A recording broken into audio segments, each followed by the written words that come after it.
Winter weather has caused problems across Europe, with snow, wind and ice leading to traffic problems and heavy rainfall causing flooding. As tensions in the Middle East continue to mount, top US diplomat Antony Blinken will make his fourth visit to the region since the war in Gaza began. Up to 1,000 cars and lorries were stuck on a motorway in southern Sweden due to heavy winds and snow. Most cars have been able to leave, but some lorries remain. Initially, emergency services had to cut central railings so cars could leave on a more passable road. Later, people who were still stuck in their cars abandoned them and evacuated the motorway overnight. Winter weather continued to cause problems across Sweden, with snow, wind and ice leading to road accidents in the south. Electricity was out for some 4,000 homes, while temperatures dropped to minus 43.6 degrees Celsius in the north. In Denmark, Wednesday's snowstorm left drivers queuing on a motorway for up to 21 hours. Elsewhere in Europe, flooding from torrential rain affected properties throughout the UK. Homes in Tewkesbury, Berkshire and Nottinghamshire were evacuated as residents gathered whatever belongings they could carry. In Germany, the Mosel River flooded many streets in Cochem after heavy rainfall. The water level in the Old Town is also continuing to rise and is currently over 7.6 metres. The French National Civil Defence had to pump water away from towns in the Pays de Calais and Nord regions that were the hardest hit by recent floods. 4 pumps were installed outside of Dunkirk. UK Prime Minister Rishi Sunak has said that a general election would possibly be held in the second half of this year. Sunak, who became Prime Minister through an internal Conservative Party leadership contest in October 2022, indicated he's in no rush to seek voters' judgment. My working assumption is we'll have a general election in the second half of this year. The opposition Labour leader Keir Starmer is aiming to return his left-of-centre party, out of office since 2010, back into power in an election that must be held by January 2025. EU leaders have joined the French president in a solemn tribute to Jacques Delors in Paris ahead of his funeral. The late EU commissioner, a founding father of the modern union, died on December 27 at the age of 98. Emmanuel Macron led the ceremony at the historic Les Invalides monument. He spoke of Delors' journey from local French politics to the pinnacle of European power. Jacques Delors ne se lassa jamais d'explorer pour réconcilier, en éclaireur, de frayer des alternatives, de bâtir des ponts, marchant toujours vers cet horizon immuable qui comptait pour lui par-dessus tout, la dignité humaine.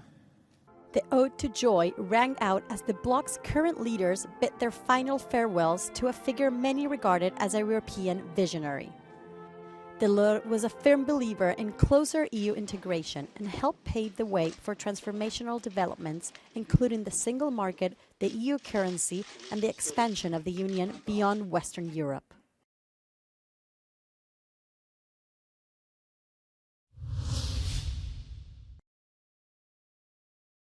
US Secretary of State Antony Blinken is set to make his fourth visit to the Middle East since war broke out in Gaza. His latest trip comes as regional tensions continue to mount. The US State Department said on Thursday that Blinken will try to step up efforts to avoid the war in Gaza spilling over into other countries. We don't expect every conversation. He will also work on ways to ensure the provision of humanitarian aid to the Palestinian enclave. Necessarily going to be easy either. It could be difficult. The Secretary believes we need to try to make progress on getting humanitarian access in. The Secretary believes we need to make progress on minimizing harm to Palestinian civilians. He believes we need to make progress on continuing to try to keep the conflict from escalating, which is why he's returning to the region. Blinken's visit also comes after the Islamic State group claimed responsibility for 2 suicide bombings that targeted a commemoration for Iranian General Qasem Soleimani in Iran. The bombings on Wednesday marked the worst militant attack to strike the country in decades. Recent attacks against commercial ships in the Red Sea have also contributed to Middle East tensions.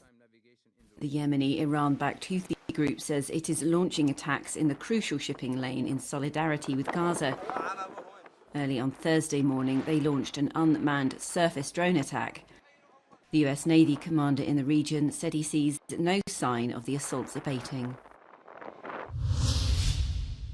Almost 3 months after the 7th of October attack by Hamas, former hostages and Nova survivors visited the site of the festival near Kibbutz Re'im. 364 civilians were killed in the attack and many more wounded. 40 hostages were estimated to have been taken during the attack on the festival. For my family and another 135 families, today is the 91st of October. Today is the 91 days that they are held by the terror organization Hamas, and literally every second counts. Around 136 hostages are thought to remain in the coastal enclave following the 7th of October attack. 100 hostages were released during a short-lived truce in fighting between Hamas and Israeli forces at the end of November. One person has been killed and 8 others injured in a Russian strike on a city in central Ukraine. Ukrainian Energy Ministry said that the energy facility was damaged in the missile strike on Kropyvnytsky. Some household power lines were also damaged and a local railway lost electricity. The attack comes as Washington accused Moscow of using North Korean missiles to strike Ukraine back in December. In Kyiv, mourners gathered for the funeral of a well-known Ukrainian sniper. Rostiaslav Tishenko, known as Jerry, died in December last year. He was part of the Azov battalion for 3 years and returned to Ukraine in February 2022 after Russia's invasion. Good afternoon, everybody. Meanwhile, in Washington, the White House said it has evidence Russia has used North Korean ballistic missiles against Ukraine and that Moscow also wants to buy Iranian missiles. Massive bombardments use drones and missiles. Our information indicates that the Democratic People's Republic of Korea recently provided Russia with ballistic missile launchers and several ballistic missiles. On the 30th of December 2023, Russian forces launched at least one of these North Korean ballistic missiles into Ukraine. Also on Thursday, the United Nations Secretary-General Antonio Guterres welcomed the exchange of some 230 Ukrainian and almost 250 Russian prisoners of war. His spokesperson, Stephanie Tremblay, said Guterres commended the efforts of both parties as well as help from the United Arab Emirates. A moment of elation for emergency workers in Japan as they saved the life of an elderly woman 72 hours after Monday's earthquake destroyed her home. But hopes of finding other survivors are fading. The death toll crept towards 100 as the weekend approached, with more than 200 still unaccounted for.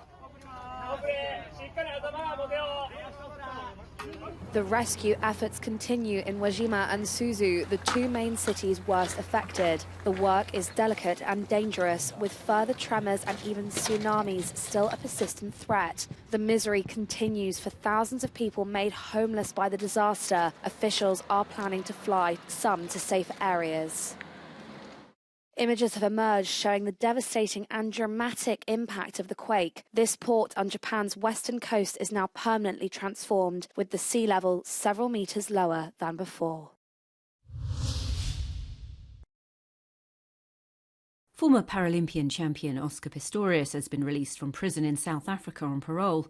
The 37-year-old shot his girlfriend, Riva Steenkamp, multiple times through a toilet door at his home on Valentine's Day in 2013. Pistorius has served nearly 9 years of his 13-year sentence for the murder of the model and law graduate. He will not be allowed to leave Pretoria without permission from authorities and is expected to initially live at his uncle's mansion. His release has been met with condemnation by women's rights activists who say his parole sends the wrong message. Spain's flag carrier airline Iberia has announced that the first of 4 days of strikes among its ground staff in 8 major Spanish airports passed without major incident. Ground staff are protesting against the hiring of new contractors for services previously provided by Iberia. The industrial action was triggered after meetings held on Thursday between the Iberia Group and trade unions ended without agreement. The stoppages have meant the cancellation of 444 flights.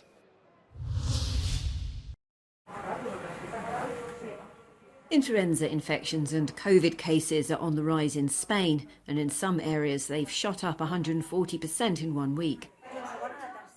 Hospitals are already struggling, and the worst is expected for the middle of this month. The increase is related to social contact during the Christmas season. Professionals are once again focusing on the reinforcement of primary care as a barrier and are pushing the importance of vaccinations, which this year has been lower than usual. A report released by a US Democratic Parliamentary Committee says that 20 countries poured investments worth over €7 million into assets owned by Donald Trump during his presidency. The report claims that officials from countries including China, India, Turkey, Saudi Arabia and Qatar paid the rent and bills in 2017 and 2018 of 4 Trump-owned businesses and properties. Trump is the front-runner for the Republican presidential nomination this year, despite already facing 91 criminal charges. Almost 5 decades after his sudden death, the king of rock and roll is heading back to the stage. A life-sized AI-generated version of Elvis Presley will feature in an immersive live show to open in London from November, before moving to other cities around the world. The hologram projection of the blue suede shoes singer is created from thousands of personal photos and home video footage. The so-called Elvis Evolution show is billed as a celebration of the star's unique talent and musical legacy.